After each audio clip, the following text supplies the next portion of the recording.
সুপ্রিয়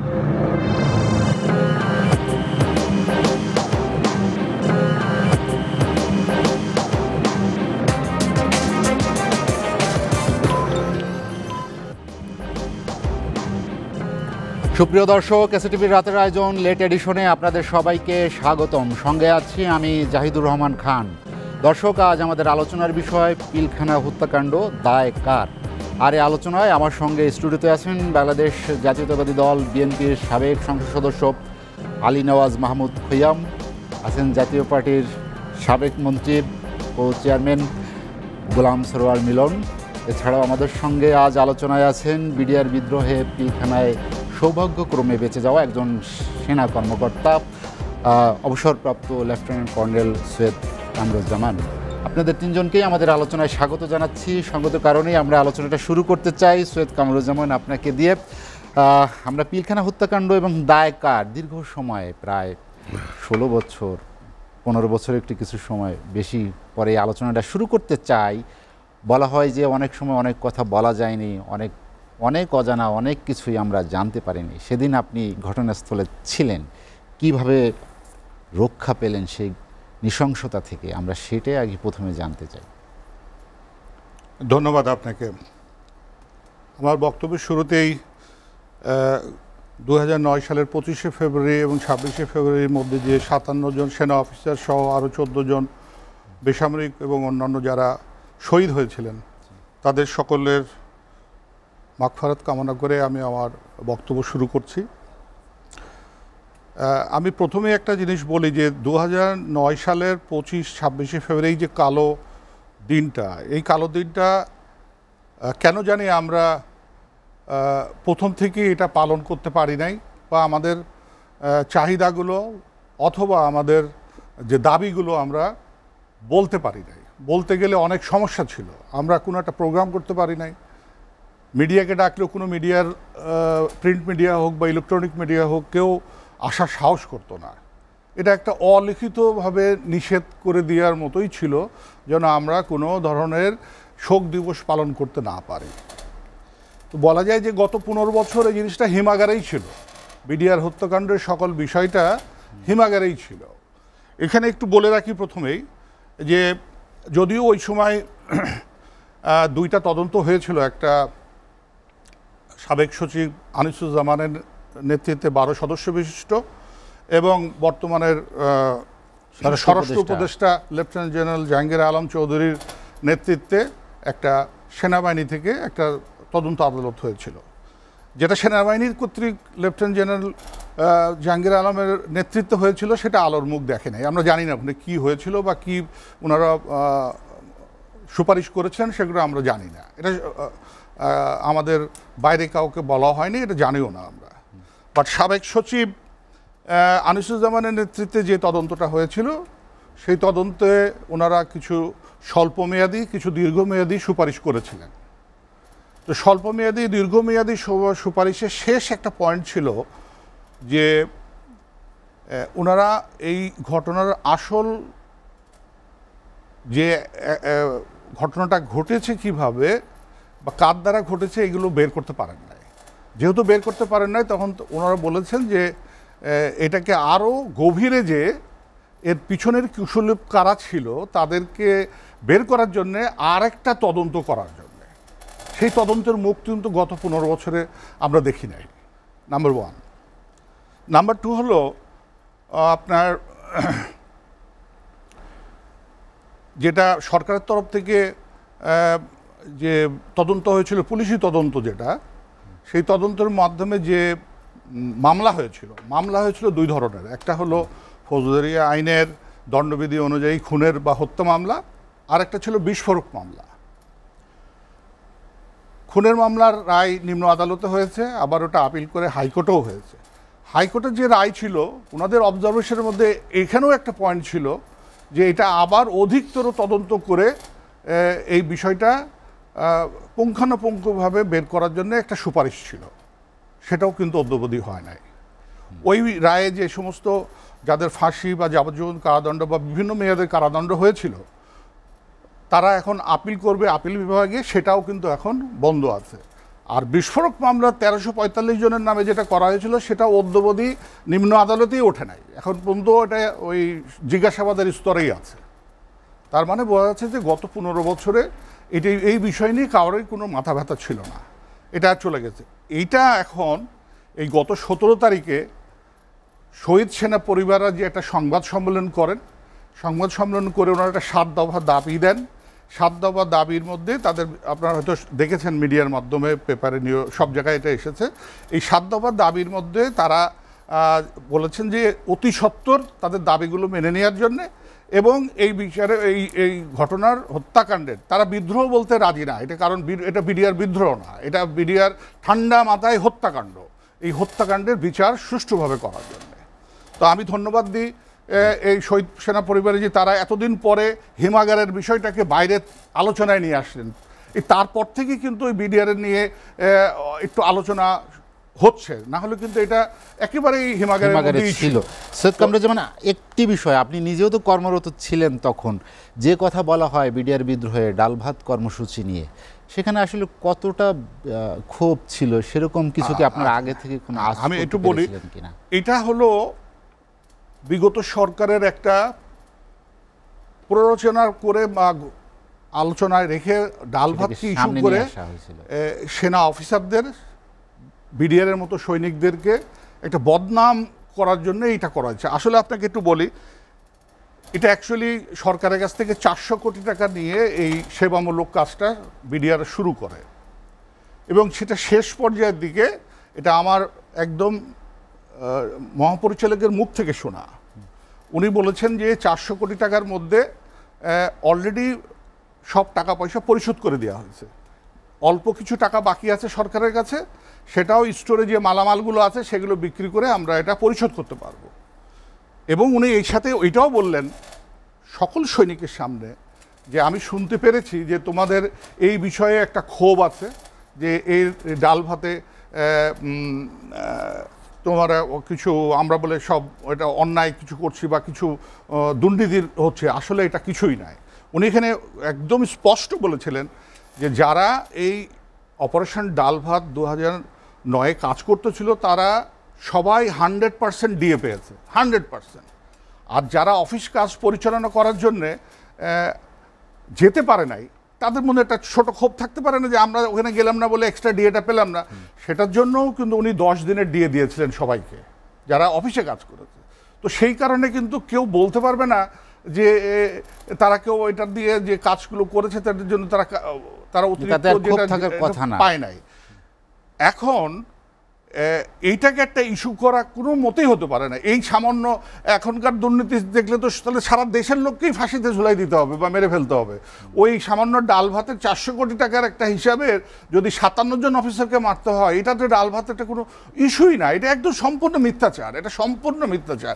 এটা দিয়ে এটা আমি বলবো ওই সময় 25শে ফেব্রুয়ারি যে মিডিয়া একজন একটা চ্যানেলের এটাকে একটা অপপ্রচারের মাধ্যমে মানুষকে বিভ্রান্তি করে ওই দিনকে সাধারণ মানুষের মনে একটা ঢুকিয়ে দেওয়া হয়েছিল যে এটা সেনা অফিসারদের কর্তৃক ও সৈনিকদের উপরে নির্যাতন করার জন্য বিভিন্ন কারণের জন্যই এই ধরনের একটা অঘটন ঘটেছে। এটা একটা সম্পূর্ণ অপপ্রচার। এটা আমি মনে করি এটা কোনো ভাবে কারোর দ্বারা পরিচালিত হয়ে উনি ওই প্রোগ্রামটা সরাসরি যেখানে কেউ ঢুকতে পারে না ওনারা কিন্তু ভেতরে ঢুকে এটা সম্প্রচার করেছিলেন। এবং মানুষের একটা কিন্তু প্রথম দিকে কিন্তু আপনার মানুষ কিন্তু তারা ভাবতেছিল যে সেনা অফিসার হয়তো অন্যায় করেছে, সেই কারণেই তারা এই ক্ষোভ প্রকাশ করতেছে। এটা অ্যাকচুয়ালি আমি বের হওয়ার পরে যখন প্রথম বললাম যে অ্যাকচুয়ালি আমরা কেউ ফায়ারও করিনি, কাউকে আমরা হত্যাও করিনি, এগুলো সব মিথ্যাচার। তারা তো বলেছিল যে আমরা প্রথম দিকে তাদেরকে হত্যা করেছি, তার হত্যা করার পরেই তারা আমাদের উপরে এই ধরনের আক্রমণ করেছে। এটা সম্পূর্ণ মিথ্যা কথা। আমরা একটা অস্ত্র পেয়েছিলাম, যে অস্ত্রটা সিপাহী মঈন ডিজিকে মারার জন্য নিয়ে এসেছিল, সেখানে ম্যাগাজিনে অ্যামুনিশনও ছিল, কিন্তু ডিজির নির্দেশে ওইটাতে বলা হয়েছিল যে কেউ যেন ফায়ার ওপেন না করে। এটা আমার একদম কানে শোনা। ডিজি একদম বলেছেন যে অস্ত্রটা ডিওটিকে বলে তুমি রেখে দাও, এটা দিয়ে যেন কেউ ফায়ার না করে। আমরা কিন্তু ইচ্ছা করলে ওখানে যে কয়টা রাউন্ড ছিল সবাইকে ফেলে দেওয়া যেত, কিন্তু সবাইকে না পারলে অন্তত যতগুলো অ্যামুনিশন ছিল সে কয়টাতে এম ফায়ার করে মারা যেত, কিন্তু এটাও কিন্তু করা হয় নাই। এটা একটা মিথ্যাচার, এটা মিথ্যাচার করে অপারেশন ডালভাতের নাম করে এটাকে ডাইভার্ট করার চেষ্টা করা হয়েছে। আসলে এটা কোনো ঘটনাই না। এটার পিছনে যে কুশলগুলো যদি আমরা আজ পর্যন্ত না বের করতে পারি যে এর পিছনে কে ছিল, হত্যা করেছে, এটাতে এখন পর্যন্ত প্রমাণ হচ্ছে না যে আমাদের বিডিআর সৈনিকরাই এটা হত্যা করেছে কিনা। এর সাথে অন্য বাইরের কোনো লোক এসে ঢুকে ইউনিফর্ম পরে হত্যা করেছে কিনা, এটা বাজারে এটা পেপারে টেপারে অনেক কীভাবে আসছে। এটার আপনার কেউ হলো ওই সেম ইউনিফর্ম পরে ভেতরে এই হত্যাকাণ্ড চালিয়ে গেছে কিনা, এবং অনেক আমরা শুনেছি ওই রাতের মধ্যে প্লেনকে অনেকক্ষণ লেট করে 10-12 জন প্লেনে চলে গেছে এরকম অনেক, কিন্তু এইগুলো আপনাদের পেপারে টেপারে আমরা পড়েছি। এগুলো তদন্ত কি হয়েছে আমরা তো জানি না, এগুলো সামনে আসতে হবে, এগুলো জনগণের সামনে আসতে হবে যে এইগুলো যেসব যাদের নাম শোনা যায়। আমি একটা উদাহরণ দিই আপনাকে। ওই সময় আপনি সবাই শুনেছেন যে বিডিআরের সৈনিকরা গ্রুপ ওয়াইজ আমাদের ওই তদানীন্তন আওয়ামী লীগের নেতাদের বাসায় গিয়েছে, তারা মিটিং করেছে, এই ব্যাপারে বলেছে, আলোচনা করেছে। কিন্তু আলোচনা তারা করতেই পারে, কিন্তু সেই জিনিসটা তো ডিজি মহোদয়কে জানানো উচিত ছিল যে আপনার কিছু সংখ্যক রিবেল গ্রুপ আমাদের কাছে এসে এই সমস্ত অভিযোগ করছে, আপনি বিষয়টা দেখেন। এটা যদি আমার ডিজিকে না বলা হতো তাহলে গোয়েন্দা সংস্থাকে বলা উচিত ছিল, গোয়েন্দা সংস্থাকে যদি বলা না হয় তাহলে প্রধানমন্ত্রীকে বলা উচিত ছিল। কিন্তু কই, এই জিনিসটা তো আমাদের হেডকোয়ার্টার পর্যন্ত আসে নাই যে কারা যে কোন আওয়ামী লীগের নেতার সাথে বসে মিটিং করছে, এগুলো তো জানানো হয় নাই। তো জানানো না হওয়ার কারণ কি? তার মানে তারা এগুলোকে প্রশ্রয় দিয়েছে। এই আশ্রয় দেওয়ার কারণেই তো এই ঘটনাটা ঘটেছে। কিন্তু এইটা তদন্ত তো আসে নাই, এগুলো তো তদন্ত করতে হবে। এখন তদন্ত না করলে এখন সময় এখন যদি না করা হয় তাহলে তদন্ত এই জিনিসটা সুষ্ঠু বিচার করা যাবে না। এখন যারা জেলে আছে তারা যে সবাই দায়ী আমি বলবো না, কিন্তু যারা আসলেই দায়ী তাদেরকে বিচার করা উচিত, এবং যারা পিছন থেকে কাজটা করেছে তাদের আগে বিচার হওয়া উচিত, এটা আমি মনে করি। সৈয়দ কামরুজ্জামান, আমি আপনার কাছে আবার আসবো। আলী নওয়াজ মাহমুদ খোয়াম ভাই, আপনি শুনলেন যে এতদিন হিমাগারে যে বিষয়টি ছিল সেটা সামনে চলে এসেছে। এ ধরনের একটি হত্যাকাণ্ড আসলে জাতির জন্য একটু অপূরণীয় ক্ষতি, কিছু কিছু ক্ষত থাকে যেগুলো আসলে কখনোই শুকাবার নয়। তেমনি একটি ঘটনা পিলখানা হত্যাকাণ্ড, আপনার কি মনে হয় যে এখানে আসলে? ধন্যবাদ আপনাকে। আমি এসএ টিভির অগণিত দর্শক যারা আছেন, সম্মানিত দর্শকবৃন্দ, তাদেরকে শুভেচ্ছা জানাচ্ছি। আর একই সঙ্গে মানে বর্তমান আমরা যেটা বলি এই আন্দোলনের বিজয়ের পরে আপনার এখানে আমার প্রথম আসা, আগে অনেকবার এসেছি। আর আমি বিডিআর হত্যাকাণ্ডে যারা নিহত হয়েছেন তাদের আমি শ্রদ্ধা জানাচ্ছি। একই সঙ্গে যারা ছাত্র গণ আন্দোলনে যারা নিহত হয়েছেন তাদের প্রতিও আমি তাদের আত্মার প্রতি শ্রদ্ধা জানাচ্ছি। বিডিআর হত্যাকাণ্ড নিয়ে দুটো টাইটেল আছে, একটা হচ্ছে যে বিডিআর হত্যাকাণ্ড, আরেকটা হচ্ছে বিডিআর বিদ্রোহ। দুটো টাইটেলের কিন্তু দুই রকম ব্যাখ্যা হয়। বিডিআর বিদ্রোহ আর সেনা কর্মকর্তা হত্যাকাণ্ড, হ্যাঁ, এটার মধ্যেই তো সেনা কর্মকর্তা হত্যাকাণ্ড। এটা ভাই যেটা বলেন, ভাই তো ওখানে ছিলেন, আমি ওনার ওই সময় ওনার কথা ফেসবুকে শুনেছি। উনি একমাত্র অফিসার যিনি ভাগ্যক্রমে ওখান থেকে বেঁচে আসছেন, তাই তো? এটা একটু আমি ক্লিয়ার করে দিই। আমরা ওখানে 107 জন অফিসার ছিলাম। 107 জন অফিসারের মধ্যে 57 জন শহীদ হয়েছেন, 50 জন ওখান থেকে বেঁচে আসছেন। কিন্তু 50 জনের বেঁচে যাওয়ার ঘটনা এক একজনের এক এক রকম। এখানে একটা সমস্যা হচ্ছে যে যারা বেঁচে আসছে সবাই মিডিয়াকে ফেস করে নেয়, কাউকে বলে নাই। আমরা কয়েকজন মিডিয়াকে বলেছি, তাদের ধারণা হচ্ছে শুধু হয়তো আমিই বেঁচে গেছি। আসলে আমি একা বাঁচিনি, টোটাল 50 জন অফিসার ফ্যামিলি সহ বেঁচে আসছেন, কিন্তু তারা কেউ ঝামেলাতে পড়তে চান না। আমি এখন সকলকে আপনাদের এই অনুষ্ঠানের মধ্যে আহ্বান জানাবো, যারা ওই সময় বেঁচে আছেন, বেঁচে গিয়েছেন, তারা জন্য এখন এসে তাদের সত্যটা সবার কাছে প্রকাশ করুন, সবাইকে বলেন যে তখন আপনি একটু ভোকাল ছিলেন। হ্যাঁ ছিলাম, তাই না? আপনার কথা আমরা তখন শুনেছি। জি। তো তো তখন থেকে আমাদের নিজেদের মধ্যেও মানে রাজনৈতিক অঙ্গনে থেকে শুরু করে সমাজের অভ্যন্তরে সব ক্ষেত্রেই কিন্তু আসলে বিডিআর হত্যাকাণ্ডের বিষয়টা কি, যেটা আপনি বললেন, আমি আপনার সঙ্গে একমত। এটা একটা ধূম্রজাল আছে। জি। অ্যাকচুয়ালি কি, এত বছর পরে আপনার 2009 সাল থেকে এটা হচ্ছে 2024 সাল, একটা লম্বা সময় গেল, প্রায় কত বছর হলো? প্রায় 15 বছর। 15 বছর, 15 বছর প্রায় হয়ে গেল। এই 15 বছরেও কিন্তু এরকম একটা মানে ভয়ঙ্কর ঘটনা আমি বলবো, বাংলাদেশের আমাদের সেনাবাহিনীর একেবারে যারা খুবই চৌকস অফিসার, যারা আমাদের সম্পদ, তো তারা 57 জন অফিসার মরে গেলেন। ধরেন আমি পলিটিক্স করি, আমার এখন যথেষ্ট বয়স হয়েছে তাছাড়াও, এবং আমরা একটু খোঁজখবর রাখার চেষ্টা করি। আপনি যদি আমাকে জিজ্ঞেস করেন যে আসলে ঘটনাটা কি, তো ওইটা আমরা একটা ধূম্রজালের মধ্যে সমস্ত মানুষ। গভর্নমেন্ট কখনোই এই জিনিসটাকে খুব স্পষ্ট করে মানুষের সামনে আনেনি যে কি হয়েছে। আপনি যেটা বললেন যে দুটো তদন্ত কমিশন হয়েছে, সেই তদন্ত কমিশনের রিপোর্ট কি, সেই প্রেক্ষিতে ব্যবস্থা কি, এই সবই কিন্তু একেবারেই একটা মানে কুয়াশাচ্ছন্ন ধোঁয়াশা কি হচ্ছে, তাই না? তো এই হত্যাকাণ্ড পরবর্তীতে গভর্নমেন্টের এই পর্যন্তকার কার্যক্রম, এটাকে পরিষ্কার না করা, এর সম্পর্কে কার্যকর ব্যবস্থা না নেওয়া। আর উনি যেটা বললেন এটা খুবই ডেঞ্জারাস। যারা উনি বললেন যে আরও যে অফিসাররা আছেন তারা কেউ মিডিয়ার সামনে বা প্রেসের সামনে কথা বলতে চাচ্ছেন না, এগুলো নিয়ে একটা ভয় শঙ্কার মধ্যে আছেন যে আমি বললে আমার কিছু হতে পারে। আমার চেনা একজন মেজর আছেন, তখন ওখানে ছিলেন, উনি এখন লন্ডন থেকে, আমার সাথে দেখা হলো, তো উনি পালিয়ে গেছেন এখান থেকে। এরকম অনেক অফিসার কিন্তু এদিকে ওদিকে চলে গেছেন, যে না এই জিনিসগুলো ফেস করতে চাচ্ছেন না।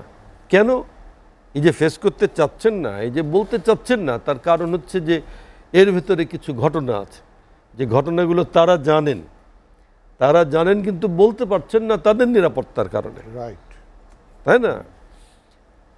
এটা একটা গভর্নমেন্টের দায়িত্বহীনতা মানে কি মাত্রায়। আজকে তো শেখ হাসিনার পতন হয়েছে এবং খুব নিষ্ঠুর নির্মম পতন হয়েছে, এবং ইতিহাসের নির্ধারিত পতন হয়েছে।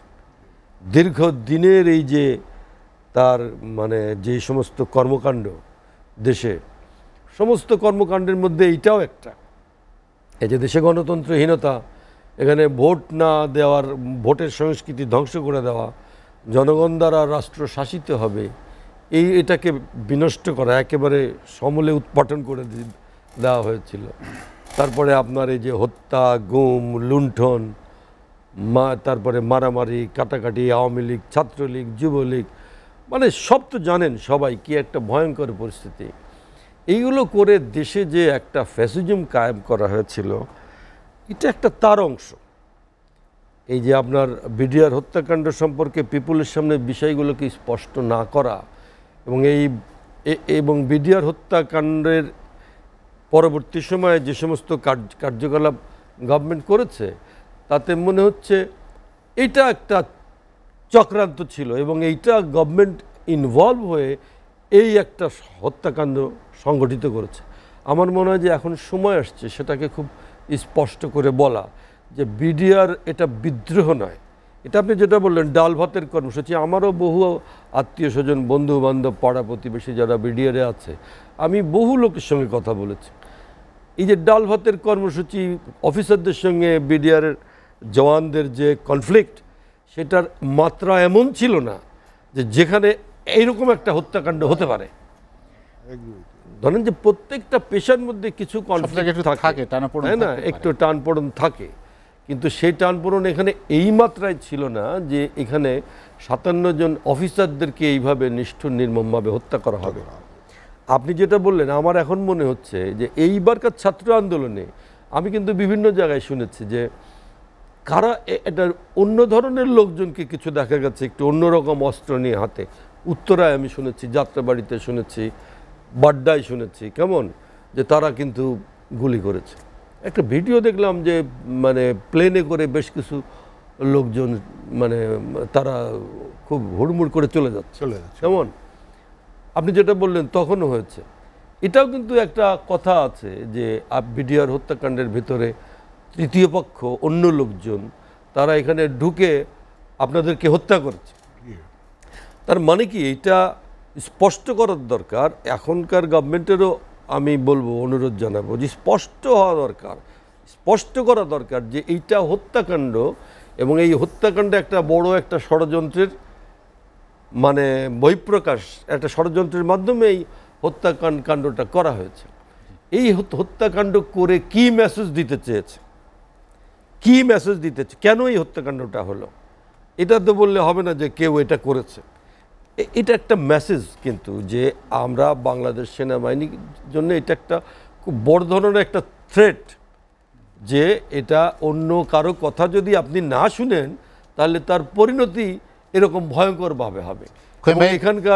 এখানকার আপনার সামরিক বাহিনীর মনোবল ভেঙে দেওয়ার জন্যে, এখানকার সামরিক বাহিনীর মধ্যে যে দৃঢ় চেতনা, যে দৃঢ় মনোভাব, যে লড়াই করার এবং স্বাধীনতা রক্ষা করার জন্যে যে তাদেরকে যেভাবে মনস্তাত্ত্বিকভাবে গড়ে তোলে, সেই মনস্তাত্ত্বিক জায়গায় একটা বড় ধরনের আঘাত করার জন্যে এটা একটা ষড়যন্ত্র, এবং সেই ষড়যন্ত্রের ভিতর দিয়ে এই ঘটানো হয়েছে। এটা আমি একটু শেষ করে দেই, এবং এইটা করে গভর্নমেন্ট যে কাজটা করলো সেটা হলো ইতিহাসের একটা কলঙ্কজনক কাজ করেছে।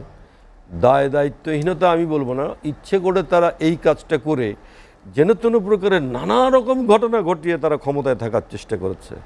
কিন্তু ইতিহাসের এটা হলো অমোঘ সত্যবাণী, সেটা হলো এই সমস্ত করে ক্ষমতায় থাকা যায় না, এবং এই তার পরিণতি হয়। এখন এই বিডিআরের এই বিষয়টা আমি ভাই আপনাকে বলবো, আপনাদের কলিগদের সঙ্গে এবং গভর্নমেন্টেরকেও আমি অনুরোধ জানাবো, এইটা খুব স্পষ্ট করা দরকার, এবং এইটার একটা কার্যকর অনুসন্ধান করে এটা কার্যকর ব্যবস্থা নিয়ে এই সম্পর্কে পুরো জাতিকে, পুরো নেশনকে জানানো দরকার যে ঘটনা কিন্তু এই।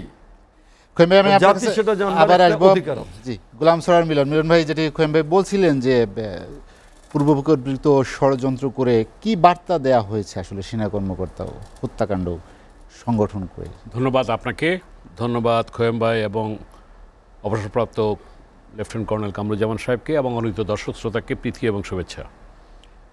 ইতিহাসের সবচেয়ে বড় শিক্ষা হচ্ছে ইতিহাস থেকে কেউ শিক্ষা গ্রহণ করে না, আর ইতিহাস এতই নির্মম যে ইতিহাস থেকে শিক্ষা গ্রহণ করে না, ইতিহাস তাকে কান ধরিয়ে শিক্ষা দিয়ে দেয়। এটা একটা কোটেশন, এটা আমাদের রাজনীতিবিদরা ওনারা আমরা এটা বলে থাকি। এই রেফারেন্স দিয়ে কথা শুরু করলাম।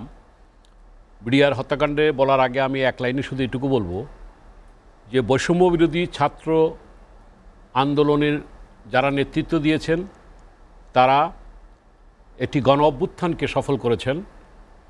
বিগত সরকারকে 5ই আগস্টের সেই সাবেক প্রধানমন্ত্রী পালিয়ে যাওয়ার পর, এবং কোনো সংবিধান মেনে কিন্তু এই গণ অভ্যুত্থান হয়নি, এবং সংবিধান অনুযায়ী কিন্তু দেশ চলছে না। সংবিধানের 7 অনুচ্ছেদে আছে, সেটা ভালো করে জানে। জনগণের আকাঙ্ক্ষাটাকেই, ইচ্ছাটাকেই কিন্তু মূল শক্তি, স্পিরিট, রাইট? সুতরাং আমি মনে করি গণ অভ্যুত্থানই এটাকে বৈধতা দিয়েছে। কারণ আপনার এখানে আমি বারবার টকশোতে বলেছি, একটা সরকার পরিবর্তনের সেও ছিল 3টা রাস্তা। একটা হচ্ছে নির্বাচন, গণ অভ্যুত্থান, সেনা হস্তক্ষেপ। আমি মনে করি এখানে গণ অভ্যুত্থানের সাথে সেনা সহযোগিতা ছিল। তাহলে আমি এটা দিয়ে শুরু করলাম, আমি ডিআর প্রসঙ্গে আসতেছি, আমি জাস্ট এখানে এটা করতে চাই যে আজকে খুব সুন্দর বক্তব্য রাখছে আমাদের জামান ভাই এবং আমাদের খোয়াম ভাইজি বক্তব্যটা রাখছে যে স্পষ্ট করা দরকার, কিংবা সেদিনকার কী ঘটেছিল। প্রথমে আমি এই কয়েকশো যারা নিহত হয়েছেন এই ইদানিং এই গণ অভ্যুত্থানে, তাদের আত্মার প্রতি শ্রদ্ধা, এবং এদের 1000 যেটাই, এটা এখন তালিকা যেহেতু ফাইনাল হয় নাই, ধরেন আমরা ধরে নিলাম প্রায় 650 পত্রিকার ভাষায়, যে কজনই হোক ইতিহাসে এরা স্বর্ণাক্ষরে লিখিত থাকবে। কারণ সাবেক প্রধানমন্ত্রী উনি গিয়েছেন হত্যাকাণ্ডের মধ্যে দিয়ে, আর উনি যখন এসেছিলেন 2008 সালের নির্বাচনের মাধ্যমে, এই বিডিআর বিদ্রোহের প্রথম হত্যাকাণ্ড ছিল। অর্থাৎ আমি ইতিহাসটা এইভাবেই আনতে চাই যে সব হত্যাকাণ্ডের বিচার করা দরকার। প্রথমে এই আপনি যেটা আজকে করেছেন পিলখানা হত্যাকাণ্ড, সাগরণী হত্যাকাণ্ড, হেফাজতের শাপলা চত্বর যেটা। শাপলা চত্বরের যে হত্যাকাণ্ড, অনেক আছে, কিন্তু এই কতগুলি মোটা থাকে এগুলি কিন্তু দৃশ্যমান। তাহলে 1 নম্বরটা, হেফাজতটা পরে আসছে। 1 নম্বর হল পিলখানা। সেই পিলখানায় আমরা কি দেখেছি যে আমাদের ইতিহাসে বেদনাবিধুর একটি ইতিহাস, যেখানে 57 জন অফিসারকে হত্যা করা হয়েছে। বাকি ওনাদের মতো যারা আমি বলবো গাজী, সৌভাগ্যবান, তারা প্রায় 50 জনের মতো পরিবার তারা বেঁচে আসছেন। এই যে উনি বললেন লেফটেন্যান্ট জেনারেল আজকের যিনি স্বরাষ্ট্র উপদেষ্টা আমাদের জাহাঙ্গীর আলম, আজকে উনি তো স্বরাষ্ট্র উপদেষ্টা, এই বিডিআর তো স্বরাষ্ট্র উপদেষ্টার আন্ডারেই, মন্ত্রীর আন্ডারেই। তো সুতরাং আজকে তাকে উদ্যোগী হতে হবে, এটা আমি যেটা মনে করি। 1 2 নম্বর হচ্ছে যে এই যে খোয়েম ভাই যেটা বলছে, আমি তাকে পূর্ণ সহযোগিতা সমর্থন করে, সহমত পোষণ করে বলতে চাই, এটা জাতির কাছে স্পষ্ট দরকার। কারণ আমরা মনে করি 2009 সালের হত্যাকাণ্ড এইটা আন্তর্জাতিক চক্রান্ত। বিশেষ করে আমি ওনারা একটু ভদ্রভাবে বলেছেন, আমি আমার অনুভূতিটা আমি আগেও ডাইরেক্টলি ইনডাইরেক্টলি করেছি, তখন এটা কথিত আছে আমাদের পার্শ্ববর্তী রাষ্ট্র ভারতের সহযোগিতায়, তাদের লোকজনের সহযোগিতায় এটা হয়েছে, এবং তাদের মাইক্রোবাস ঢুকে লোকজন ঢুকেছিল, যেটা উনিও শুনেছেন, উনিও বলেছেন, আমাদের খোয়েম ভাই বলেছেন, আমিও শুনেছি। যেহেতু আমরা তো শোনা কথাই, কিন্তু এইটারই তদন্ত হওয়া দরকার যে বাইরের কোনো লোকজন সেদিন ঢুকেছিল কিনা। আরও শুনেছি যে তদানীন্তন যে যারা ছিল, আজমের কথা, নানকের কথা, এরা জড়িত ছিল। সত্য মিথ্যা আমরা জানি না আজকে। এটা কিন্তু মির্জা আজম, এই জিনিসগুলি একটা যেটা তার কথায় যে একটা কথাই আছে, স্পষ্ট হওয়া দরকার জাতির কাছে। কারণ এই দেখেন, আপনার এখানে কিন্তু বলছি যে আওয়ামী লীগের নেতারা ছিলেন, যে Sheikh Hasina is not the last prime minister of Bangladesh. উনি কে স্বচ্ছতা, জবাবদিহিতা এবং একটি সত্যিকারভাবে একটা গণতান্ত্রিক ব্যবস্থায় উনি আনবেন, এই প্রত্যাশাটাই ছিল আমাদের। কিন্তু উনি কি করলেন, তার অহংকার, তার স্বৈরাচারী মনোভাব কত মানুষের জীবনকে বিনষ্ট করে দিয়েছে। এই তরুণ ছাত্রদের যে আকাঙ্ক্ষা ছিল, আজকে তারা যে কাজটি করেছে, এই যে সে একটা বিরাট দলের, বিএনপি তো আজকে আওয়ামী লীগের বিকল্প তো বিএনপি, এটা সত্যি কথা। বিএনপি একটা বিরাট দল, কিছু হলেই, কোনো ঘটনা ঘটলেই জামাত শিবিরের তকমা দেওয়া হয়তো। আমি এখানে এটার ব্যাপারে অনেক প্রতিবাদ করেছি, আপনি সেটা সাক্ষী। তো আমার কথা সেটা না, কথা হলো কি যে একটা গণতান্ত্রিক সমাজে ইনক্লুসিভ থাকতে হবে। আমি এখানে বলেছিলাম যে একটা গ্রহণযোগ্য নির্বাচন, সকলের অংশগ্রহণের নির্বাচন। আজকে এই সরকারের মাধ্যমে আমরা চাই প্রথমে সংস্কার হোক এবং তারপরে নির্বাচন হোক যৌক্তিক সময়ের পরে। এই সংস্কারের মধ্য দিয়ে এই যে কথাটা আজকে আপনি পিলখানার হত্যাকাণ্ডটা আসছেন, কিংবা অন্যান্য হত্যাকাণ্ডের কথা বললাম, এই কথাগুলি কিন্তু আজকে এই সরকারের কাছে আশা করি। কারণ বিএনপি যদি ভবিষ্যতে ক্ষমতায় আসে, কিংবা অন্য দল যদি ক্ষমতায় আসে, সেখানে পক্ষপাতিত্ব হইতে পারে। আমরা বিশ্বাস করতে পারি বলবে যেটা রাজনৈতিক, আমরা বিশ্বাস করতে চাই সরকারকে, ডাক্তার ইউনূসের নেতৃত্বে যে সরকার এখন আছে, তারা নিশ্চয়ই একটা যৌক্তিক সময়ের মধ্যে যে সংস্কার, যেটা বলেছে নির্বাচন কমিশনের সংস্কার দরকার, নির্বাচনী ব্যবস্থায়, অর্থনীতি খাতে সংস্কার করা দরকার, আইন শৃঙ্খলার বা ইয়েতে সংস্কার করা দরকার, বিচার বিভাগে সংস্কার করা দরকার, সেটা তো হবেই। উনি 5টা খাতে এটা অ্যাড্রেস করেছেন অলরেডি। আমরা এটাকে দলমত নির্বিশেষে, বিএনপির মুখপাত্র হিসেবে মির্জা ফখরুল ইসলাম আলমগীরও এটা বলেছেন, আমরাও বলতে চাই আমাদের ইয়ের পক্ষ থেকে, আমরা এটাকে একটা জাতির সামনে একটা ক্লিয়ার হওয়া দরকার। নির্বাচন তো অবশ্যই হবে, দেশ তো আলটিমেটলি রাজনীতিবিদরাই চালাবে। তবে এটাও ঠিক, আমরা কিন্তু যে ফ্যাসিবাদের চেহারা দেখেছি, যে এটা দেখেছি, এইভাবে বিএনপি হোক আর অন্য দল, তারা এসে যাতে ফ্যাসিবাদের চরিত্র রূপ না নিতে পারে, অর্থাৎ এই সিস্টেমটাকে ভাঙতে হবে, এই রিফর্মটা অবশ্যই দরকার। আমি শেষ করব এই বলে যে এই আজকে যে বিডিআরের যে এবং হেফাজত, বিডিআর এবং হেফাজত এবং সাগরণী, এই 3টা কেস কিন্তু খুব আলোচিত। এই জায়গাটায় অবশ্যই আমার মনে হয় আজকের যে বিশেষ করে স্বরাষ্ট্র উপদেষ্টা লেফটেন্যান্ট জেনারেল জাহাঙ্গীর আলম, উনি যেহেতু তখন ওনার তত্ত্বাবধানে তো একটা হয়েছে, যেটা তদন্ত হয়েছে, উনি ভালো বলতে পারবে। সুতরাং ওনার উদ্যোগে এটা হোক, এটা আমি আশাবাদী। গোলাম সরোয়ার মিলন, আমরা একটা বিরতি নিব, বিরতির পরে আবার আসবো। দর্শক, লেট এডিশনে নিচ্ছে একটা বিরতি, ফিরবো শীঘ্রই, সঙ্গেই থাকুন। দেখছেন এসএটিভি রাতের আয়োজন লেট এডিশন। বিরতির পর আমরা আবারও ফিরছি আলোচনায়। সৈয়দ কামরুজ্জামান, যেটি নিয়ে আলোচনা করছিলাম, আপনি বলছিলেন, বিশেষ করে আলী নওয়াজ মাহমুদ খোয়াম ভাই বলছেন যে পিলখানা হত্যাকাণ্ডের মাধ্যমে সেনাবাহিনীর যে মনোবল, সেটি দুর্বল করে দেওয়া, সততা নিষ্ঠার সাথে যে তারা দেশপ্রেমে উদ্বুদ্ধ হবে, সেই জায়গাটাই বড় আঘাত করা হয়েছে। পরবর্তীতে কি প্রভাব পড়েছিল সেনাবাহিনীতে? এরপরও আপনি সেনাবাহিনীতে ছিলেন কিছুদিন, আমি যতটুকু জানি। আমি অল্প কিছুদিন ছিলাম। এটা যে একটা প্রভাব পড়েছে, অসম্ভবভাবে প্রভাব পড়েছে। আমি একটু উদাহরণ সহকারে বলি। বিডিআর যদিও প্যারামিলিটারি ফোর্সের মধ্যে পড়ে, বাট এটা কিন্তু প্যারালাল সেনাবাহিনীর মতোই একটা ফোর্স। কিন্তু এটার কারণ হচ্ছে সিমিলার কিছুটা। এটার কারণ হচ্ছে যে কোনোদিন যদি আমাদের দেশে কোনো দেশ আক্রমণ করে, তার ফার্স্ট লাইন ডিফেন্সটা কিন্তু এই বিডিআর দিয়েই করা হবে কিন্তু। এবং বিডিআরের লিডারশিপ কিন্তু আর্মি অফিসারদের হাতে। বিডিআরের কিন্তু নিজস্ব বিভাগীয় অফিসার পর্যন্তই আছে, কিন্তু বাকি সমস্ত কমান্ড লিডারশিপ কিন্তু সেনাবাহিনী থেকে 2 বছর 3 বছরের জন্য ওখানে ডেপুটেশনে যান, যাওয়ার পর ওখানে কাজ করেন। তো ওদের যে ট্রেনিংটা, এই ট্রেনিংটা কিন্তু অনেকটা আমাদের সেনাবাহিনীর সৈনিকরা যে ট্রেনিংটা নেয় সেই ট্রেনিংই করে। এবং অস্ত্র প্রায় মোরললেস এমজি থেকে শুরু করে আপ টু 7.62 রাইফেল একই রকম, কোনো পার্থক্য নাই। বিকজ তারা ফার্স্ট লাইন ডিফেন্স কিন্তু 15 দিন ঠেকাবে minimum, as per our rule. তারা 15 ডেজ অ্যাটলিস্ট তারা হলো বর্ডারটাকে তারা সামলাবে, বিকজ এটা কমান্ডের পিছনে কিন্তু আর্মি অফিসাররাই আছে। তো এখন মনে করেন, আমি এখন আসি আপনার, এটা মিলন ভাই যে বলেছেন অলরেডি, উনি উল্লেখ করেছেন যে কারার মধ্যে থাকতে পারে। এটা সবসময়ই পার্শ্ববর্তী ভারতের একটা আমাদের বিডিআরের প্রতি একটা সবসময় একটা আক্রোশ ছিল। বিকজ আপনি যদি দেখেন পূর্বের একটা পাদোয়া ঘটনা, তারপর সিলেটের ওইটার ঘটনা, আখাউড়ার ঘটনা, এরকম অনেক ঘটনা আছে যেসব সমস্ত ঘটনায় বিএসএফ পর্যুদস্ত হয়েছে বিডিআরের কাছে, তাদের অনেক অফিসার সৈনিক মারা গেছে। এই যে একটা ক্ষোভ তখন থেকে আছে, বিকজ বিডিআরের সাথে যদি বিএসএফকে আপনি বিচার করেন, তাহলে কিন্তু BSF can't stands beside BDR.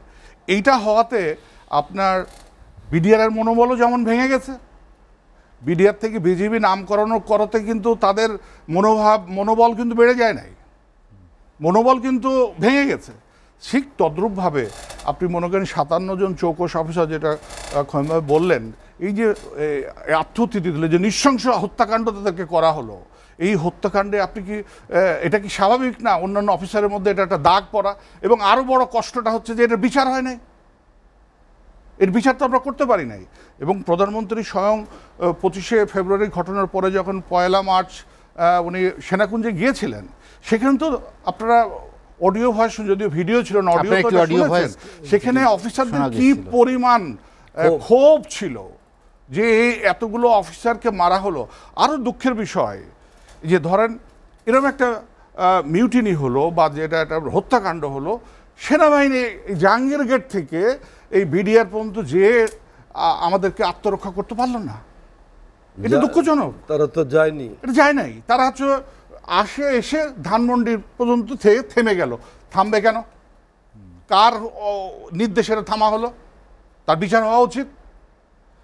ওই সময় যদি আপনাকে আমি বলছি, যদি সেনাবাহিনী ভেতরে ঢুকতো 11টার আগে, কিন্তু হত্যাকাণ্ড তেমন হয় নাই। ভাই আমি একটা জিনিস একটু পরিষ্কার হতে চাচ্ছি, একটু বলে জিজ্ঞেস করি। হ্যাঁ, সেটা হচ্ছে যে এই যে ক্যান্টনমেন্ট থেকে যে সেনাবাহিনী ধানমন্ডি পর্যন্ত গেল, তারপরে যে তারা আর গেল না, এইটা তো গভর্নমেন্ট নিশ্চয়ই একটা ডাইরেকশন দিয়েছে, একটা তোমরা যেও না আর, তাই না? সেনাবাহিনী এটা শুনলো কেন? তার নিজের কলিগ, এখন ধরেন বলতে পারেন যে তার নিজের ব্লাড ওইখানে মারা যাচ্ছে, এটার পরেও সেনাবাহিনীর অফিসাররা কেন মুভ করলো না? এই জায়গাটায় আমি আপনাকে হেল্প করি, এটা আপনি বলতে সুবিধা হবে। শেখ হাসিনা তার বয়ানে বলছে, তখনকার প্রধানমন্ত্রী, যে আমি সেনাপ্রধানকে নির্দেশ দিয়েছিলাম যাওয়ার জন্য। সেনাপ্রধান মঈনুদ্দিন বলছেন যে আমি প্রাইম মিনিস্টারের অনুমতি পাইনি। এটা কিন্তু আচ্ছা, এখন বলেন উনি বলেন। এই প্রশ্নটা প্রধানমন্ত্রীকে আমি নিজে করেছিলাম, আপনি করছিলেন। তো উনি উত্তর দিয়েছিলেন যে আমি মঈনকে বলেছিলাম, উনি আপনার সেনাপ্রধানকে বলেছিলাম, উনি বলেছিলেন যে এখান থেকে যেতে 2.5 থেকে 3 ঘন্টা লাগবে। আমি এর উত্তরে বলেছিলাম যে জাহাঙ্গীর গেট থেকে যদি পিলখানা যেতে 3 ঘন্টা, 2.5 ঘন্টা থেকে 3 ঘন্টা লাগে, সেই সেনাবাহিনীতে আমাদের দেশে দরকার নাই। আপনাকে এই সূত্রে আরেকটা বলে রাখি, 46 ব্রিগেড যেটা আছে আমাদের, এরা হলো always 6 hours to 12 hours NTM থাকে, notice to move. They are always ready for any crisis movement. হ্যাঁ, তারা হলো NTM থাকে, notice to move any time. আপনি দিবেন 6 hours সময়ের মধ্যে ওরা একটা কোম্পানি ক্যান মুভ আউট। সেই 46 ব্রিগেডে তো ওটা ছিল। যদি ফুল ব্রিগেড মুভ করা সম্ভব না হলেও ওই এনটিএমে যে কোম্পানিটা ছিল সেই কোম্পানিতে আসতে পারত। ওই সময় যে ব্রিগেড কমান্ডার ছিলেন ব্রিগেডিয়ার জেনারেল হাকিম, ওনাকেও টকশোতে এখন আসা উচিত আমি মনে করি। এসে সত্য জাতিকে বলা উচিত যে উনি অ্যাজ এ ব্রিগেড কমান্ডার কেন ফেল করলেন, যে সেনাবাহিনীকে ভেতরে ঢুকাতে পারলেন না। মইনুল আহমেদের আসা উচিত যে উনি being a chief of army staff, উনি ওনার কলিগদের বাঁচাতে পারলেন না। 57 জন অফিসার ওখানে তাদের হাতে নিহত হলো। এইটা কেন হলো এটা তো বলতে হবে, তো জাতির তো জানতে চায়। আমি as a soldier I also want to know why they been killed on that day. ওনারা তো আসেন নাই। ওনারা কিন্তু আবার প্রধানমন্ত্রী বলেছিলেন, আমি শুনেছি স্বয়ং বিডিআর ডিজির পাশে দাঁড়িয়ে, যে প্রধানমন্ত্রীর সাথে যখন উনি কথা বলছিলেন উনি বলছেন যে তোমরা একটু অপেক্ষা করো, অলরেডি সেনাবাহিনী মুভ করেছে, তোমাদেরকে রেস্কিউ করবে, তোমরা ওখানে একটু অপেক্ষা করো। আমরা ওখানে অপেক্ষাই করে যাচ্ছিলাম, কিন্তু সেনাবাহিনী তো আর ঢুকলো না। কিন্তু সেনাবাহিনী যে আর আসবে না এইটা কিন্তু উনি কোনো সংবাদের মাধ্যমে আমাদেরকে জানান নাই। আমরা কিন্তু ওখানে মানে একটা অসহায়ের মতো ওখানে ধরা পড়ে গেলাম। আর আপনাকে একটা কথা আজকে জানায় রাখি, আমরা কিন্তু সৈনিকের কাছে অনেক বলছি, ভাই মাফ করে দাও, আমাদের মেরো না। ডিজি মহোদয়কে আমার সামনে হত্যা করা হয়েছে, উনি কিন্তু একবারের জন্যও বলেন নাই যে হলো তোমরা আমাকে মেরো না। উনি বীরের মতো চলে গেছেন, একবারও মুখ দিয়ে বলেন নাই যে তোমরা আমাকে মেরো না। আমি ওনার কাছাকাছি ছিলাম, ওই তো একটু সামনে ছিলেন, আমি পিছিয়ে ছিলাম। উনি কিন্তু, আমরা কিন্তু বলেছি যে আমরা কোনো অন্যায় করিনি, তোমরা আমাদেরকে মেরো, আমরা বাঁচার জন্য বলেছি, এটা সত্য কথা। কিন্তু ডিজি বলেন নাই। ডিজি কিন্তু বীর দর্পে তার জীবনটা উৎসর্গ করে দিয়েছে। ডিজি সাহেবের ছেলে একটা স্টেটমেন্ট করছিল, হ্যাঁ, ছেলেরা কিনে একটা বক্তব্য দিয়েছিল ওই যে সেনা শহীদদের মধ্যে। তো এখন ধরেন এই যে আপনি মনোবলের কথা বললেন, তো মনোবল, এই যে 15 বছর আমি কথা বলতে পারিনি, এটাই তো মনোবল ভেঙে গেছে আমার। 15 বছর কিছু বলা যায় নাই ভয়ে। আমি আজকে তো আপনাকে আমি একটু সাহস করে বলতেছি, তারপরেও আমাকে কতজন অনেকভাবে বলে খবরদার তোরা যাওয়ার দরকার নেই, ওখানে বাসায় থাক, খামাদের কি দরকার। আবার আসবো আপনার কাছে আলী নওয়াজ মাহমুদ খোয়াম। হ্যাঁ, আমার একটা জি, এটি নিয়েই বলতে চাই আর কি, যে হ্যাঁ, আমি একটা ভাই যেটা বললেন যে সেনাবাহিনীর 46 ব্রিগেড সবসময় রেডি থাকে, যেটা সবসময় রেডি থাকে, তারা গেল না, তাই না? এখানে 57 জন অফিসার মারা গেলেন, তারা পরিবার পরিজন নিয়ে, ভয়ানক ঘটনা। আমার মনে হচ্ছে যে এই বিষয়টার একটা আমরা যদি ধরেন এরকম একটা জিনিস বুঝি যে একটা গভর্নমেন্ট যখন ক্ষমতায় থাকে তখন তার দায়িত্ব থাকে প্রত্যেকটা প্রতিষ্ঠানকে সে শক্তিশালী করে তুলবে, প্রত্যেকটা প্রতিষ্ঠানকে সে এখানে কর্মক্ষম করে তুলবে। এটাই তো একটা স্বাধীন দেশের ক্ষেত্রে এটা হচ্ছে একটা খুবই জরুরি বিষয়। আমার বিভিন্ন সেক্টরকে আমি যদি খুব শক্তিশালী করে না তুলি তাহলে পরে এটা কিন্তু সার্ভিস দিতে পারবে না। সেনাবাহিনী আমাদের দেশের একেবারে স্বাধীনতা রক্ষা করার জন্যে এটা হলো একদম অপরিহার্য এবং একমাত্র প্রতিষ্ঠান। সেটার যে অবস্থাটা দাঁড়ালো, এটা আমার কাছে মনে হলো যে আমরা যদি এইভাবে ভাবি, সেনাবাহিনী কেন গেল না, যে কথাটা আপনার জিজ্ঞেস করলাম, প্রধানমন্ত্রী বললো আর গেল না, ব্যাপারটা কি এই মানে কাকের মাংস কাকে খেলো নাকি এরকম হলো? দেখেন, আমার কাছে মনে হচ্ছে একটা টোটালি একটা কনস্পিরেসিটা হচ্ছে এরকম যে গভর্নমেন্টকে প্রত্যেকটা সেক্টরকে কিন্তু গভর্নমেন্ট দুর্বল করেছে। খেয়াল করে দেখেন, প্রত্যেকটা সেক্টর। আপনি বিচার বিভাগের কথা বলেন, বিচার বিভাগকে দলীয়করণ করে এটাকে জঘন্য করে ফেলানো হলো, মানে এখানে কোনো বিচার নাই। আপনি পুলিশ বলেন, পুলিশকে তো গভর্নমেন্ট দানব তৈরি করে ফেললো, জঘন্য করে ফেললো পুলিশকে। আমি একটু আসার আগে এক ভিডিও দেখলাম, আমি চোখের পানি ধরে রাখা মুশকিল। একটা ছেলে আর একটা ছেলেকে এরকম ধরে নিয়ে যাচ্ছে, পুলিশ তার কাছে এসে গুলি করতেছে। দানব হয়ে গেল না পুলিশ? পুলিশ হচ্ছে জনগণের সেবা দেওয়ার একটা প্রতিষ্ঠান, তাই না? তারপরে আপনি অন্য সেক্টর বলেন, অর্থনীতির সেক্টরটা বলেন, লুটপাট, সালমান এফ রহমানের মতো একটা মানে দুর্বৃত্ত, তাকে সঙ্গে নিয়ে গোটা ব্যাংক সেক্টর, অর্থনৈতিক সেক্টরটাকে ধ্বংস করে দেওয়া হলো, শিক্ষা ধ্বংস করে দেওয়া হলো, রাজনৈতিক দলগুলোকে একেবারে তালাবন্দি করে কি করা হলো, হত্যা, গুম, আয়না ঘর, এটা ওইটা অনেক কিছু। তার মানে হচ্ছে যে আমাদের দেশের স্বাধীনতা সার্বভৌমত্ব রক্ষা করার, আপনি ঘড়ি দেখলে হবে না, স্বাধীনতা সার্বভৌমত্ব রক্ষা, এটা খুবই একটা সেন্সিটিভ ব্যাপার। এটাকে খুব একটা শক্ত অবস্থানে রাখার জন্যে অন্য অন্য প্রতিষ্ঠানের মতোই সেনাবাহিনীকে যে দৃঢ় একটা মনোবলের জায়গায় রাখা দরকার, এই দায়িত্বটা তো গভর্নমেন্টের। আমার কাছে মনে হচ্ছে যে গভর্নমেন্ট এমন একটা পরিস্থিতি তৈরি করেছে আপনাদের মধ্যে, সেনাবাহিনীর মধ্যে, যে সেনাবাহিনী এইখানে শক্ত করে অবস্থান নেবার মতো তাদের মনোবল হারিয়েছে। এই প্রথম ছাত্র আন্দোলনের ভেতর দিয়ে সেনাবাহিনী কিন্তু তার সম্মান আমি মনে করি যে ফিরিয়ে এনেছে। আপনি দেখেন 18 সালের নির্বাচন, 14 সালের নির্বাচন, আপনার এই 24 সালের নির্বাচনে এইসব জায়গায় কিন্তু সেনাবাহিনীর ভূমিকা ভালো না। শেখ হাসিনা যা বলেছে এবং একেবারে বিশ্রীভাবে, লাজ লজ্জাহীনভাবে, দ্বিধাহীনভাবে সেই কাজ সেনাবাহিনীও করেছে, সিভিল প্রশাসন করেছে, পুলিশ করেছে, কিন্তু এইটা তারা ফেরত এনেছে। এখন সেনাবাহিনীর ক্ষেত্রেও কিন্তু আমার মনে হয় যে এই কনস্পিরেসির কারণে এটাকে দুর্বল করে রাখার জন্যে এমন জায়গায় নিয়ে যাওয়া হয়েছে যে তার জন্য আত্মশক্তি সে আর ফিরে না পায়, এবং সেই সুযোগে অনেকেই অনেক কিছু করতে পারে, এটাকে তার করতে পারে, এটাকে একটা সিকিম বানাতে পারে, বুঝছেন না? এটা একটা সুদূরপ্রসারী একটা পরিকল্পনা। আমরা একটা বিরতি নিতে চাই, বিরতির পরে আবার আসবো। দর্শক, লেট এডিশনে নিচ্ছি আর একটা বিরতি, ফিরবো শীঘ্রই, সঙ্গেই থাকুন। টিভি রাতের আয়োজন লেট এডিশন, বিরতির পর আমরা আবারও ফিরছি আলোচনায়। গোলাম সরোয়ার মিলন ভাই, আমরা আলোচনার শেষ দিকে চলে এসেছি। আমরা যেটি শিরোনাম রেখেছি, দায় কার আসলে? হ্যাঁ, আমি এখানে বলবো খুব সুন্দরভাবে কর্নেল সাহেব, খোয়েম ভাই আলোচনা করছেন। আমি যা সাপ্লিমেন্ট করতে চাই এইভাবে যে বিচারটা এটা করেছে বিগত সরকার, বিচারের পানি নিভৃতে কেটেছে, বিচারের নামে প্রহসন হয়েছে এবং অনেক নির্দোষ ব্যক্তিকে আপনার রাজনৈতিক কারণে এখানে ছাপানো হয়েছে। আমি এখানে যদিও সে খোয়েম্বার দল করে, আমি একজনের নাম বলতে চাই, নাসিরউদ্দিন পিন্টু। আমি যেহেতু একটা ছাত্র সংগঠনের ছাত্র দলের প্রেসিডেন্ট ছিলাম, আমার খুব কাছের একজন সহকর্মী, আমি সেই ব্যক্তিগত আবেগ, ইমোশন থেকে বলতে চাই, সে জেলখানায় মারা গেল এই বিচারে, তাকে করে সে কিন্তু জেলখানায় থেকে মৃত্যুবরণ করেছে। তো সুতরাং ইলিয়াসের কথা, হ্যাঁ, ইলিয়াস তো ওইটা গুমের, ওটা আসতেছি পরে। আমি ইয়ের সাথে রিলেটেড, বিডিআরের রিলেটেড সাথে বলতেছি যে অকারণে এরকম অনেককে ফাঁসানো হয়েছে। এবং আজকে সাবেক প্রধানমন্ত্রী উনি পালিয়ে গেছেন, এরপরে এই কথাগুলি কিন্তু এখন জোরালো হচ্ছে, যেটা উনি বললেন যে ক্লিয়ার হওয়া দরকার কি হয়েছিল।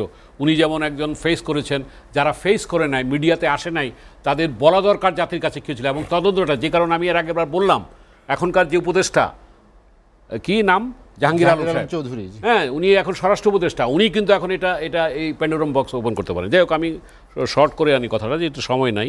আমার কথা হচ্ছে যে এখন সত্যটা বলার সময় এসছে। আমি একটা কথা বলতে চাই যে আপনার এইখানে বিএনপি থাকতো, আমরা জাতীয় পার্টি থাকতাম, আওয়ামী লীগের একজন থাকতো, আমাদেরকে বলতো জিয়া এরশাদ সেনা ছাউনি থেকে দল করেছে।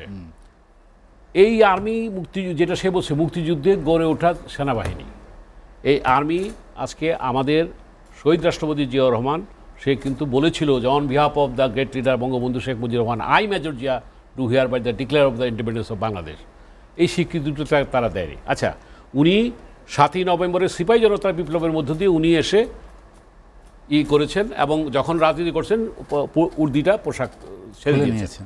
সেখানে ডিজিএফকে ব্যবহার করা হয়েছে, কি হয়েছে, কিন্তু উনি দেশে করছেন। পাকিস্তানি আর্মি ছিল না কিংবা ইন্ডিয়ার কোনো সহযোগিতা করে নাই।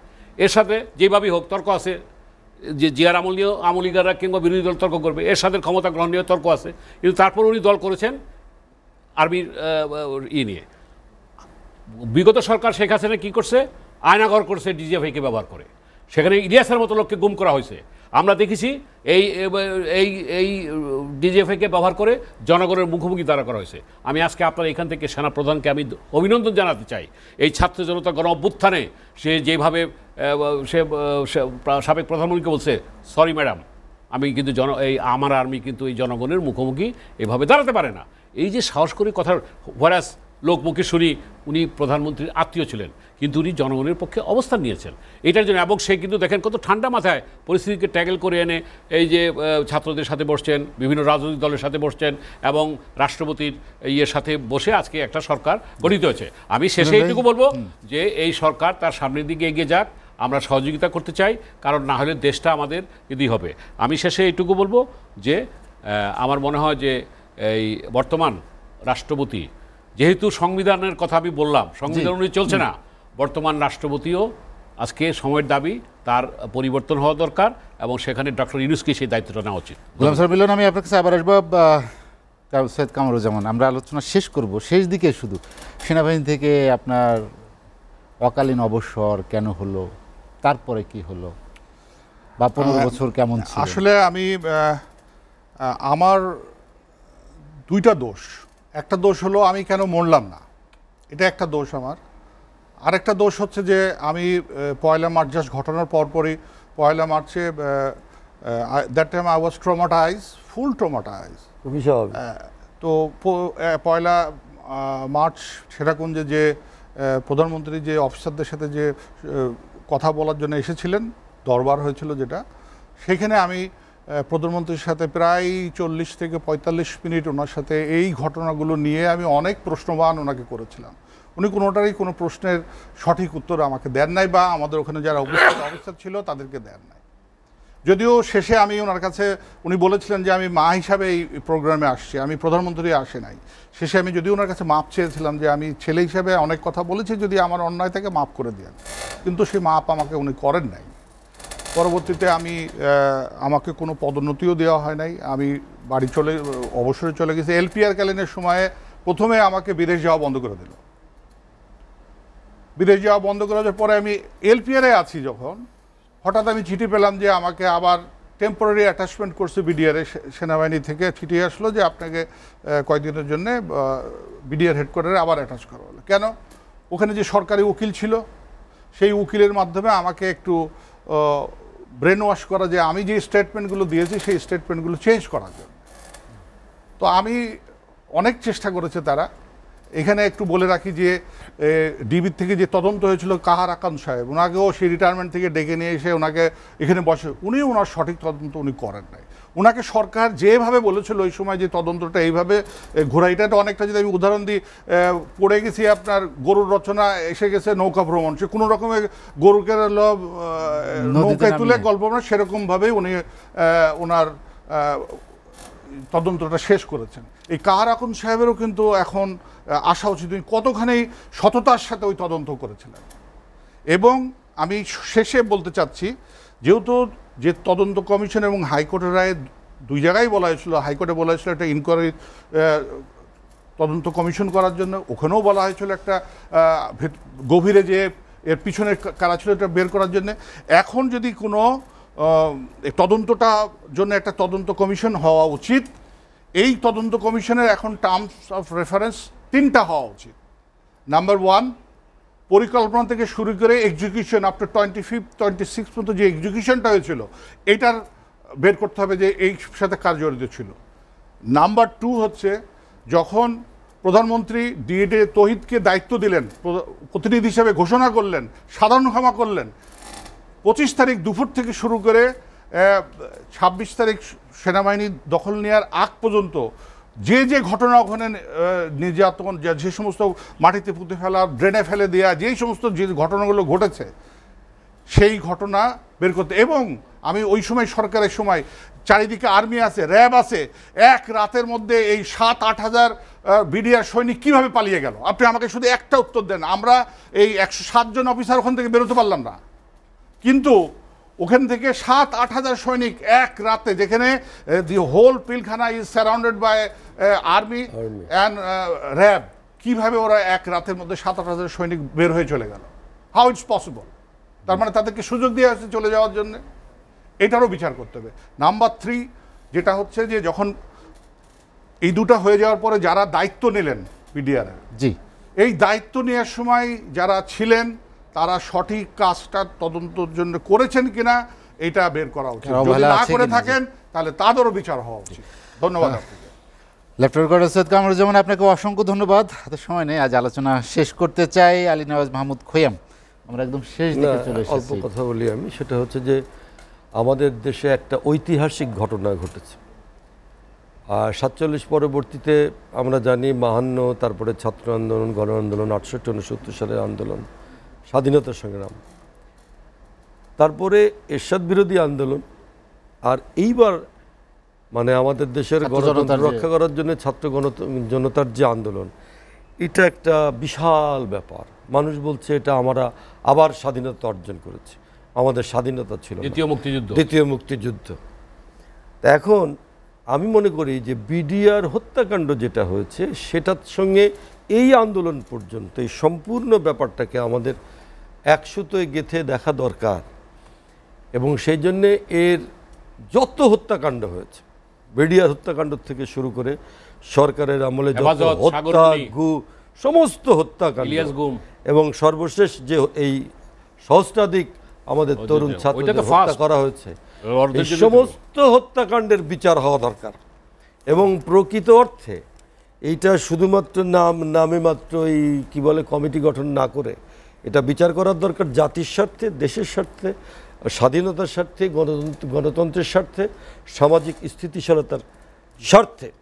সেই জন্য সমস্ত ঘটনার বিচার হওয়া দরকার। এবং আমি মনে করি যে এই সরকারকে যারা আবার সমর্থন দিয়েছে তাদেরও বিচার হওয়ার দরকার।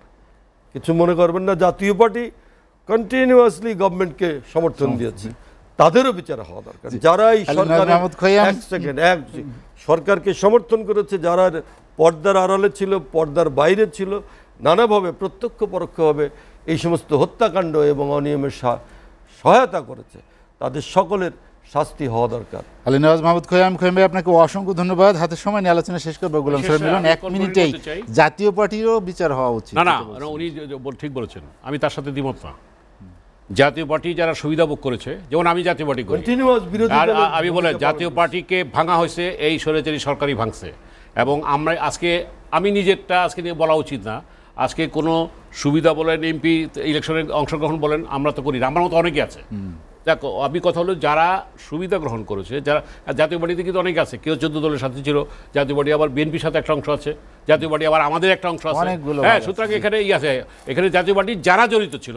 এবং আরো বলি আপনাকে, আমরা কাজী ফিরোজ রশিদের নেতৃত্বে এই আন্দোলনকে সমর্থন দিয়েছিলাম, আমরা সেখানে তাদের পাশে দাঁড়িয়েছিলাম, পানি খাওয়াইছি, এটা তো রেকর্ডে প্রমাণই আছে। আমি সেটা বলতে চাই যে মানবিক রাষ্ট্রের পরিবর্তে যে দানবিক রাষ্ট্র সৃষ্টি হয়েছিল, যে গণতান্ত্রিক কাঠামোর পরিবর্তে একটা স্বৈরাচারী ফ্যাসিস্ট কাঠামো তৈরি হয়েছিল, এবং বৈষম্যহীন সমাজ গঠনের পরিবর্তে যেখানে আমরা এখানে ভুয়া মুক্তিযোদ্ধা কোটার মাধ্যমে যে একটা ব্যবস্থা তৈরি হয়েছিল, এটার অবসানের মধ্য দিয়ে আমরা চাই আজকে একটা ঐক্য। এখন একটা জিনিসকে এই দেখেন, এই আন্দোলনকে বিএনপি সমর্থন করেছে, জামাত সহ অন্যান্য দল সমর্থন করেছে, আমাদের অংশটা সমর্থন করেছে।